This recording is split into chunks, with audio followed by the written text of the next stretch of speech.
Hello there you guys, welcome to one of my videos.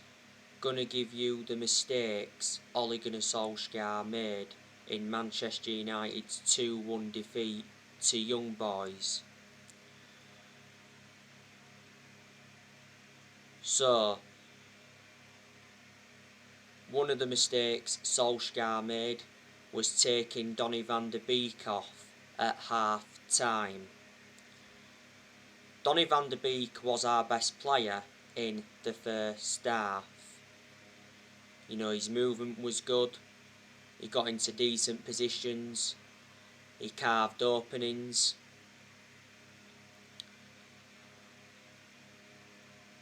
And kept the possession well.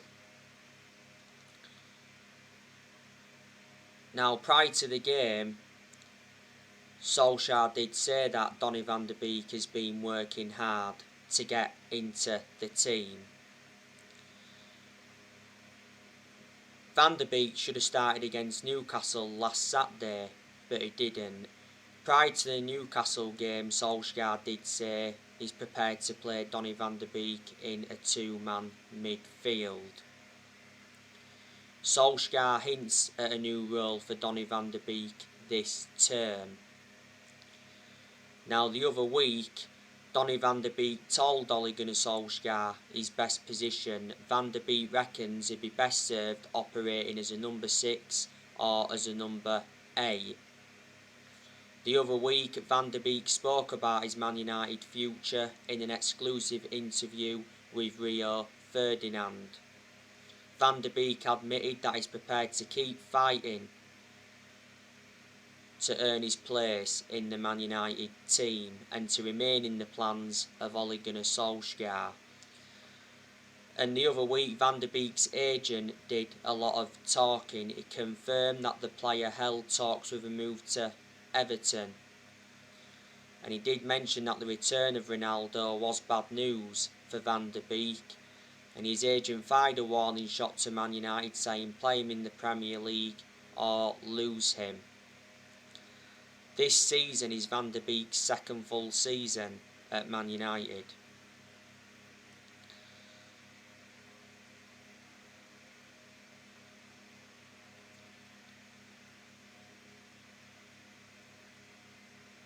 Now, another mistake Ole Gunnar Solskjaer made was starting Wan-Bissaka. I said prior to the game, Wan-Bissaka needed a rest. Wan-Bissaka got sent off in the game for stamping on Martins. And a lot of United fans reckon that changed the complexion of the game.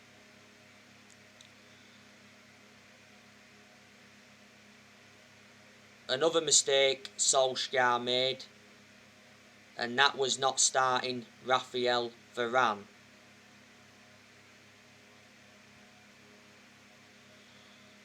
I thought Varane would have started, to be honest with you, but Lindelof started ahead of him.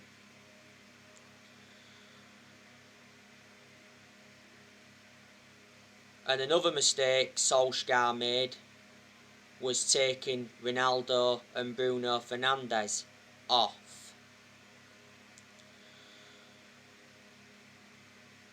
Ronaldo scored our goal. That's 3 goals for Ronaldo in 2 games.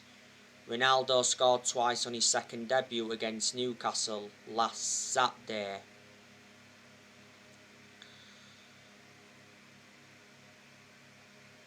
Prior to the game against Young Boys, Ronaldo says Man United can win the Champions League.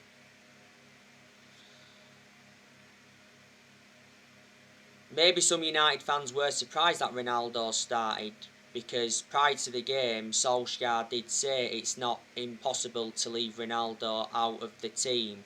Solskjaer insists that he doesn't have to play Ronaldo for every game.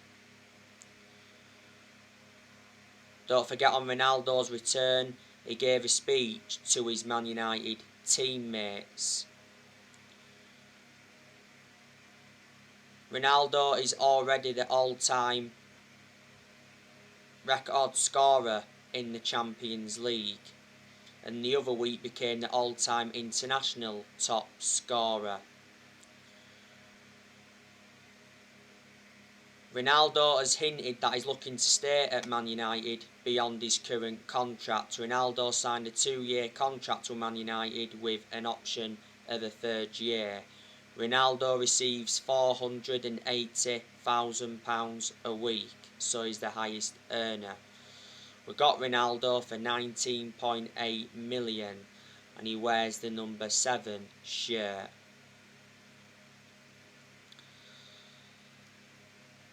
And Bruno Fernandes, he got the assist for Ronaldo's goal yesterday.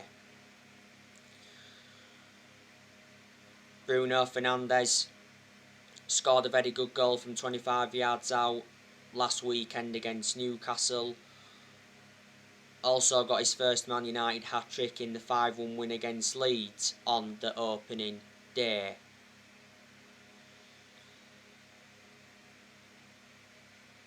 Bruno Fernandes wants to stay at Manchester United. Man United could offer him a new contract. Well, Fabrizio Romano said that talks have been ongoing since July between Man United and the agent of Bruno Fernandes over a new contract. Bruno Fernandes is under contract with Man United until 2025. There's an option of a further 12 months. Bruno Fernandes has been at Manchester United now for almost 2 years.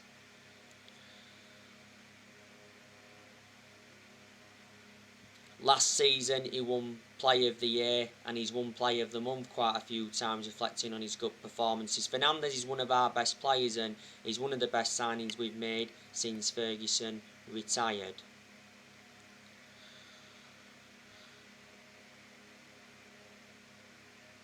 Solskjaer also made a mistake by bringing Jesse Lingard on.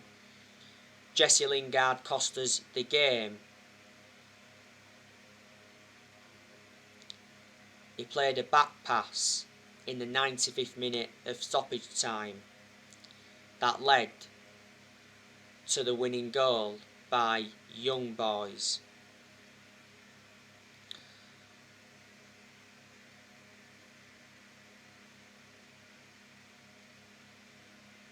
So there were the mistakes that Solskjaer made.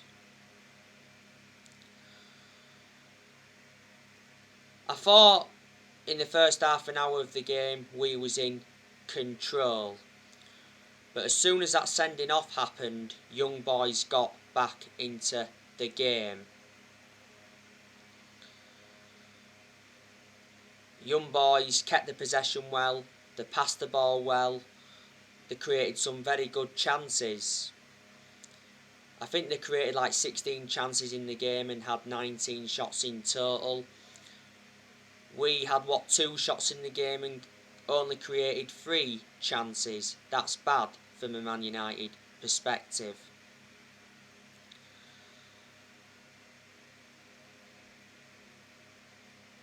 Really, really bad.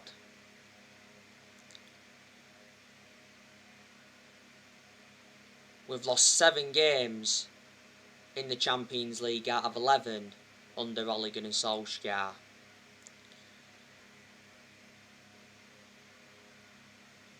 But I thought we'd have beat Young Boys because Young Boys are a poor team. They're only good in the Swiss Super League. You know, Young Boys are sitting 4th in the Swiss Super League at the moment. What? I what? Alright, yeah. Last season, Young Boys won the Swiss Super League for the 15th time. And they've won 6 Swiss Cups.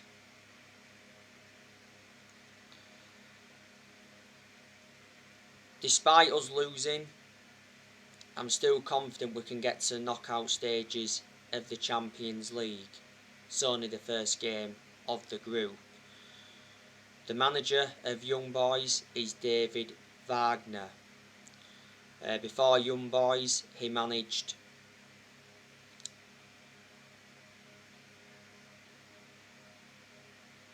Schalke, he's managed Huddersfield before, and at one point he managed Borussia Dortmund's reserve team. Now, Manchester United's next game is West Ham on Sunday. It's away from home, and that will be a tough game. We have enjoyed a good start in the Premier League. We've won 3 games out of 4.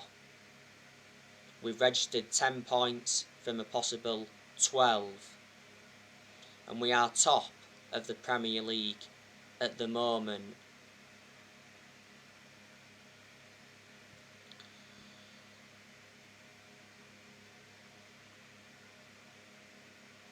I said to you, this season is massive for Ole Gunnar Solskjaer because he's got big expectations to exceed.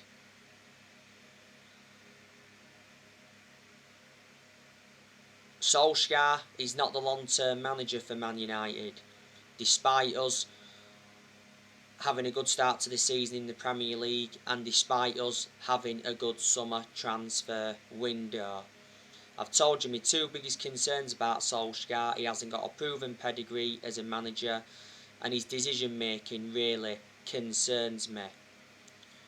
Analysing the vast majority of the games he's managed at Man United, he's been tactically naive. There's been some games where he's showed tactical flexibility, but he's got to do that persistently. This season is Solskjaer's 3rd full season as Man United manager. Obviously, Solskjaer's ambition for this season is to win the Premier League. We haven't won the Premier League since 2013. Before the start of the season, Solskjaer talked up Man United's title hopes. And a few weeks ago, Solskjaer said he privately views Chelsea as Man United's biggest title rival ahead of Liverpool and Man City. Solskjaer's not yet won a trophy as Man United manager, and he has to win a trophy this season to basically save his job. That's what Paul Scholes reckons. We haven't won a trophy since 2017. Ole has managed over 150 games as Man United manager in all competitions.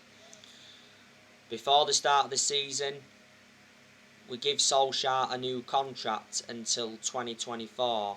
There's an option of a further year. We made a mistake giving him that new contract because I can assure you won't see out that new contract. Ole has been in charge of Manchester United now for almost 3 years.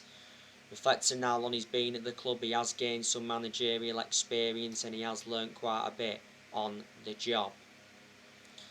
But whatever happens regarding Solskjaer, we'll always adore him because at the end of the day he is a club legend. He endured 11 years as a player for Man United. He flourished under Sir Alex Ferguson's guidance.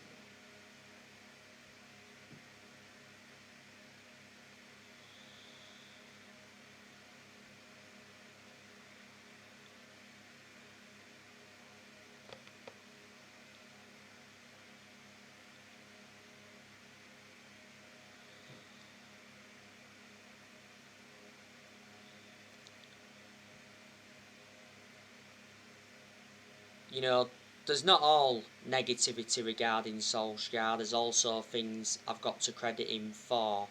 He has brought consistency back in certain aspects. Solskjaer has more or less given everybody their chances to express themselves, including the young players, like he showed he would do when he got appointed in as Man United manager. I like the way Solskjaer develops the youth, seems to have a lot of trustworthy in his young players. He has made good signings as Manchester United manager. He's signed 14 players so far, and we've spent around 441 million under Ollie. So in the summer of 2019, Ollie brought Daniel James and Wan-Bissaka and Harry Maguire in. Back in January 2020, he brought Bruno Fernandes in and Odi Nagalo in on loan. We let Igalo go in January this year. In the summer of 2020, he brought Donny van de Beek in, Alex Telles, Edison Cavani, Amad Diallo, Facundo Pellistri. We loaned Pellistri out in the summer transfer window. And in this year's summer transfer window, Ollie brought Tom Eaton in, Jadon Sancho, Rafael Varane, and we re-signed Ronaldo after 12 years. Ollie's also got rid of a lot of players since he's come in, which he knew we had to do. The players he has got rid of permanently. So obviously we sold Daniel James in this year's summer transfer window. We sold him to Leeds for 25 million. Solskjaer also released Sergio Romero and Joe Pereira. Back in January, he let Foster Mensah and Rojo go. Ollie's also let Young go, Valencia go, Smalling go, Darmian go, let Herrera go, let Fellaini go back in January 2019. Angel Gomez left, Sanchez left, and Lukaku left, and Odi Nagalo left. Also loaned quite a few players out. The players that we loaned out in this year's summer transfer window, we loaned Brandon Williams out, we loaned Ethan Laird out,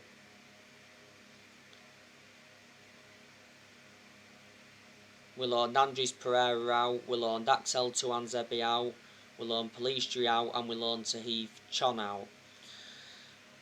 And you can see that progress has been made under Ollie, because Solskjaer has got us to semi-finals. He got us to 3 in his first full season. He got us to the EFL Cup semi-final last season.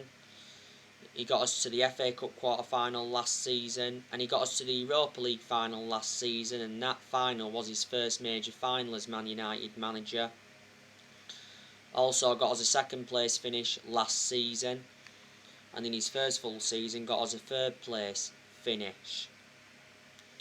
And we have extended a lot of players' contracts under Ollie. Earlier on this season, Solskjaer did mention he wants new contracts for 5 players. That's Pogba, Fernandes, Marcus Rashford, Luke Shaw and Harry Maguire. So they are the things, we've got to credit Ollie for.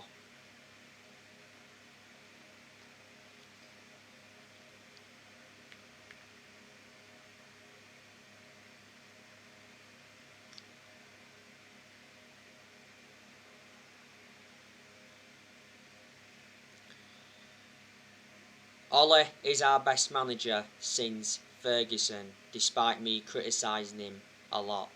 But like I've said to you before, when we have been inconsistent, and when we are inconsistent, Ollie's accountable for certain things, but not all of the blame stems from Ollie. Obviously, we know that there's still certain players at Man United that are not good enough to represent the club. We've got to sell players next year. The players that have got to go next year, we've got to sell Martial. Don't forget, Martial rejected the chance to join Lyon on loan on deadline day. Before the start of this season, it said Solskjaer refuses to sell Anthony Martial as he remains part of his plans. We've got to sell Lingard in the January transfer window. Like I said, Lingard cost us the game yesterday. To be fair though, scored a good goal when he came on against Newcastle last Saturday. I think we want 12 million for Lingard ahead of the January transfer window. The other week, Lingard rejected a new Man United contract offer over playing time concerns, despite him being in last year of his deal. And earlier on in the summer, Lingard snubbed a return to West Ham. Last season, Lingard enjoyed a 4-month loan spell with West Ham and he made an impact.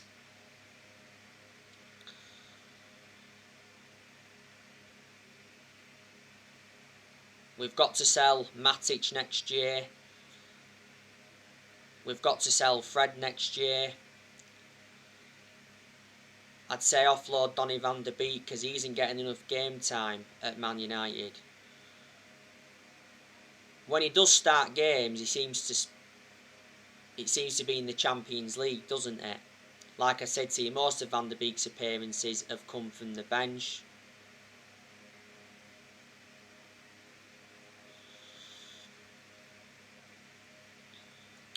We've got to offload Diego Dalot next year. We need to offload Phil Jones next year.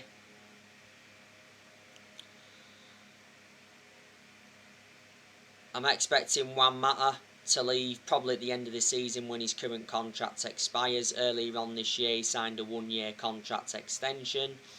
Edison Cavani, I'm expecting him to leave at the end of the season.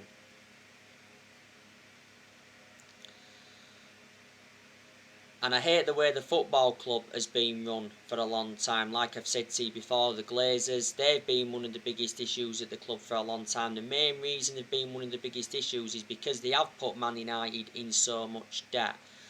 The Glazers have been at Man United for 16 years. They bought the club for 500 million back in 2005. But to be fair, the Glazers backed Ole Gunnar Solskjaer in the summer transfer window, but only because they've been persuaded to back him, because towards the end of last season a lot of United fans protested against the Glazers at Old Trafford. Because the Glazers were planning to scrap the Champions League for that European Super League. But Solskjaer did reveal that the Glazers apologised. And Woodward, he's been one of the biggest issues at the club for a long time, because obviously he was accountable for how poor our recruitment was for so long, plus we've overpaid for players in recent years.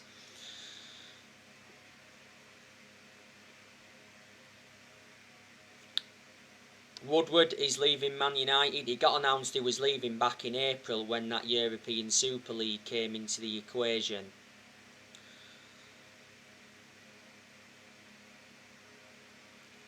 Woodward's had a 16-year association with the club.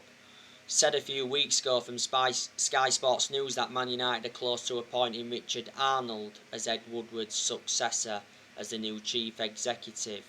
Obviously, there's United fans that have got reservations about Richard Arnold, but, you know, revert back to Woodward.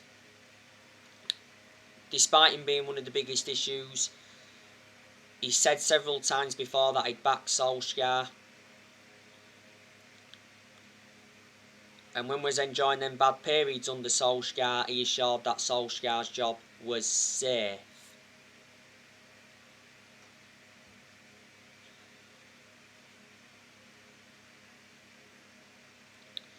You know what, like I said, Man United did enjoy a very good summer transfer window this year. One of the best transfer windows we've enjoyed for a while. You know, we did make 4 signings. You know, spent around 141 million. And Solskjaer did receive the backing he deserved. It was disappointing that we didn't sign a midfielder in the summer transfer window. And we only managed to sell 1 player in the summer transfer window, which was also disappointing.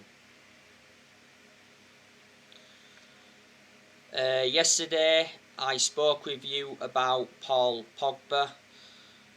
Paul Pogba's brother, Matthias Pogba, says that Paul Pogba is yet to decide on his future, and he said Paul Pogba's contract situation is up in the air. David Ornstein from The Athletic did say that Paul Pogba is leaning towards signing a new Man United contract after the impact of Ronaldo. Before the start of the season, Pogba rejected a new Man United contract. Pogba's current contract at Man United expires next summer. Said earlier on this season that Pogba's very likely to leave Man United on a free next summer.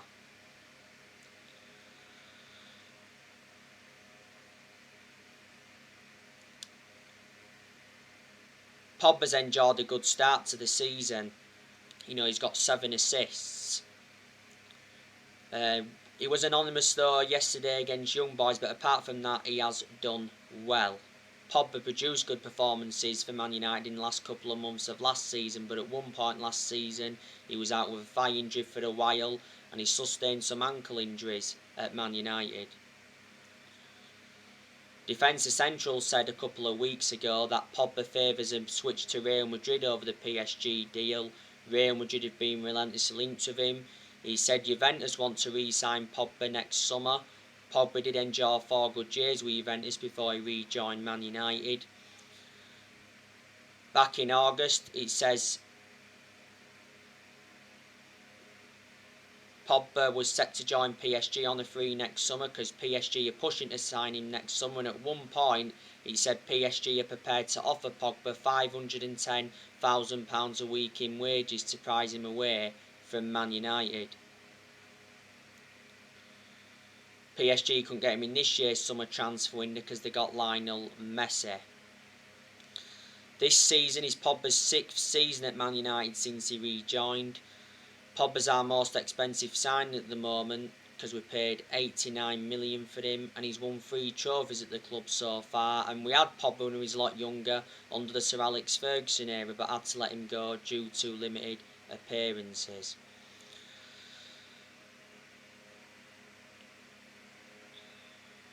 So anyway guys, that's everything to update you for today. Drop your comments, likes below on the channel. If you do, consider subscribe as always, and take care. God bless. See you all again very, very soon.